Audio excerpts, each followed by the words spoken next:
தமிழக சினிமா வரலாற்றிலே வசூல் சக்கரவர்த்தி அப்படின்னா ஒரே ஒருத்தர் தான். என்றுமே நிலையான வசூல் சக்கரவர்த்தி சூப்பர் ஸ்டார் ரஜினிகாந்த் தலைவர் அவர்கள் தான்.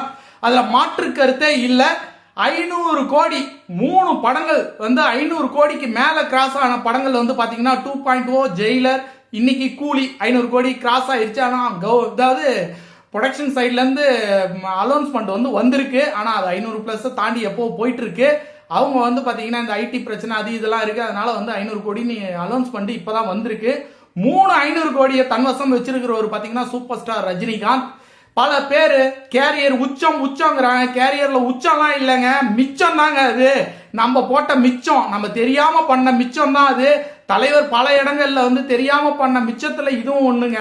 அததான் நான் சொல்ல முடியும். கேரியர் உச்சங்கிறவன் என்னைக்குமே வெளியே சொல்ல மாட்டான்டா மாமா விஜய். தலைவர் பாத்தீங்கன்னா என்னைக்குமே தன்னை புகழ்ந்துகிட்டதே இல்லை. தன்னை புகழாமல் யார் ஒருவர் வாழ்க்கையை நடத்திக்கிட்டு இருக்காங்களோ அவங்களுக்கு புகழ்ச்சி வேற இடத்துல இருந்து கிடைக்கும். தன்னைத்தானே புகழ்ந்துகிறது பாத்தீங்க அப்படின்னா இது ஒரு இழிவான செயல். தன்னை யாரும் புகழ மாட்டாங்க, நம்மளே புகழ்ந்துக்கலாம்னு நினைக்கிற எச்சக்கலை பொழப்புங்க இது. அப்படி சொல்ல போனா எச்சக்கலை பொழப்புன்னு தான் நான் சொல்லுவேன்.